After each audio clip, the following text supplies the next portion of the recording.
Hey everyone, welcome back to JarDev. So my full playthrough of the Council is now completed. I did the whole series at the request of Sean Heatherly, who got to request it because he backs the top tier of my Patreon campaign, which you can find at patreon.com/JarDev. And so Sean asked me to, as an extra video, look back on the Council as a whole and ponder what a better game could do with the trait system.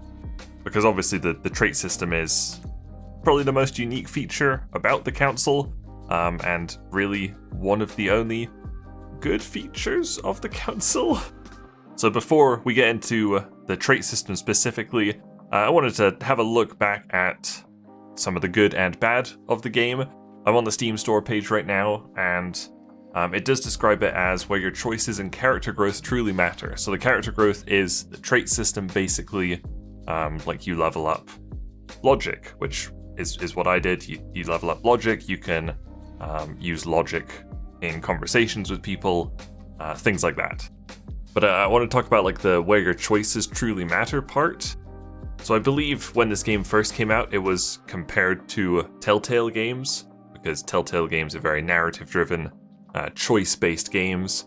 But a common criticism of Telltale games is the choices don't matter. And I can confirm that. I played 2 Telltale games right before playing the Council, actually. I played The Wolf Among Us and the second Batman one, whatever it was called. And really, your choices just don't matter in those games at all.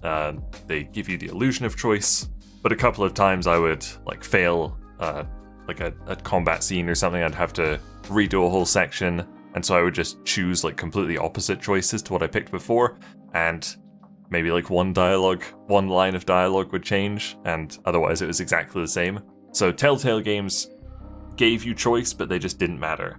And so the Council said that their choices did matter. And I agree with that to an extent.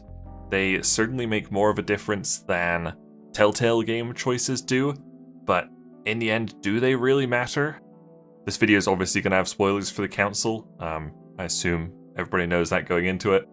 So there's several big choices that seemingly impact the game, like at one point you are confronted with the 2 Hillsborough sisters, and you have to pick which one's Emily and which one's Emma. And if you're like me and get it wrong, then you kill Emily and you're left with the character of Emma for the rest of the game.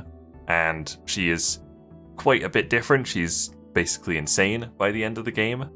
So on the surface that feels like it matters, like, wow, a whole character is just gone. But really, I don't think it matters that much more than a Telltale game.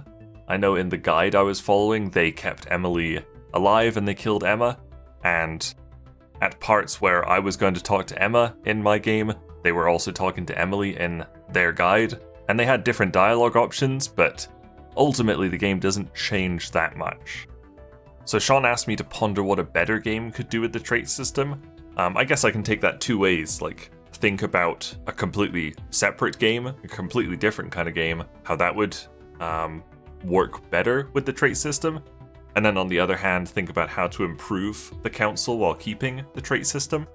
So as for how the Council could be made a better game, I don't know if this will be specifically due to the trait system, but something I wish they'd taken from Telltale games was the pretty solid 2 hours per episode runtime.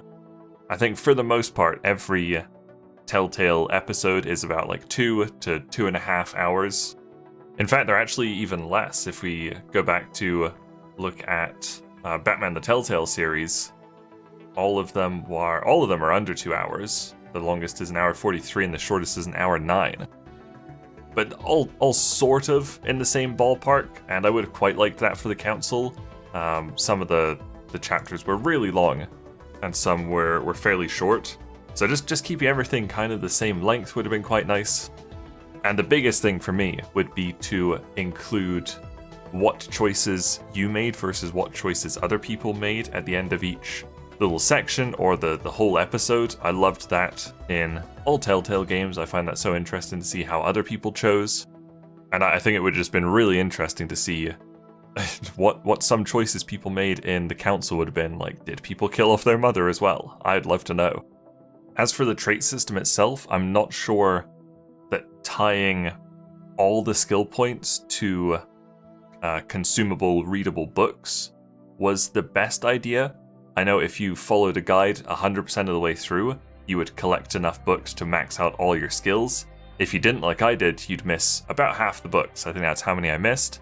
And as a result, by the end of the game, my character was not maxed out.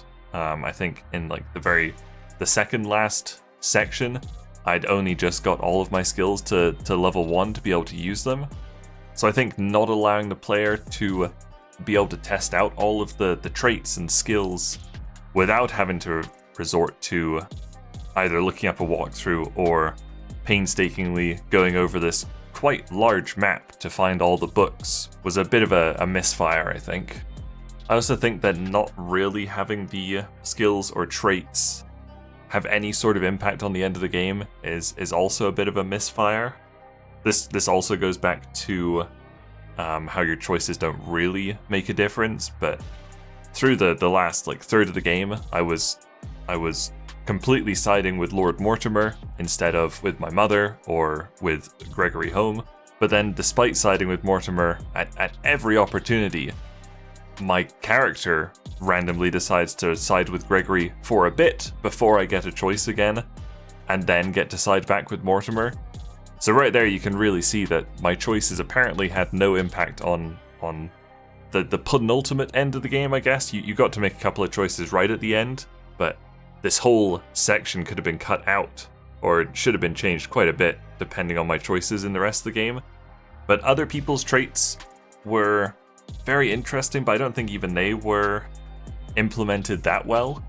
For example, if I leveled up logic quite a bit, like I did, and then if I talked to a new person and I wanted to say something related to the logic skill, if I did and they just happened to be immune to logic, I wouldn't have had a way to find out. It's a lot of trial and error trying to figure out what other people's traits are and how your skills and your leveling up complements or doesn't complement their traits.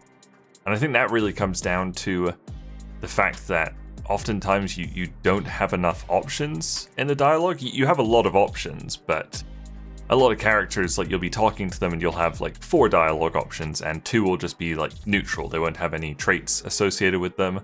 And then you'll get 2 other options and they'll just be related to, it feels like kind of at random what trait that response will be related to. So you'd be like, oh, okay, I've got like science and logic as my 2 choices here. Whereas there's quite a lot of skills and traits, and you don't get to use a lot of them in every conversation. So as for what a better game could do with the trait system, if we're taking this completely away from the council, where we're just taking the trait system, I think some kind of visual novel would do quite well with the trait system. I think it's pretty fair to say that a lot of visual novels have more meaningful choices than the council and Telltale games do. Like really, if I replayed the council and tried to make quite different decisions, realistically nothing's gonna change. I'm not gonna get much of a different ending. But if you play something like Raging Loop, where the whole point is to replay the game from different stages in the game, you get very different outcomes each time. And so that's why I think the trait system might work quite well in a visual novel. I'm thinking of something a bit like Phoenix Wright, maybe, where as you're interviewing a suspect, for example, you can use your logic skill or your science skill to try and get the right answers from them, and maybe like if they're a scientist or something, your science skill isn't going to do very well against them. Maybe it's just because I've been playing Root Film recently, which is a little bit of like an investigation confrontation game where you're like presenting your evidence to people to try and get the truth out of them kind of thing. But that's what I thought of. That's the first kind of game I thought of when I was thinking what a different game would be like with the trait system. Anyway, I hope this video was enjoyable. I'm not going to give any more thoughts on the council in this video because I talked for, I think it was like 3 minutes or something at the end of the final episode of the council. So I think like my final thoughts on the game in general are in that final episode. But this was a little bit of a closer look at the trait skill system of the council, and how it sort of worked, sort of didn't work in the council, and how it would have worked in a different game, theoretically.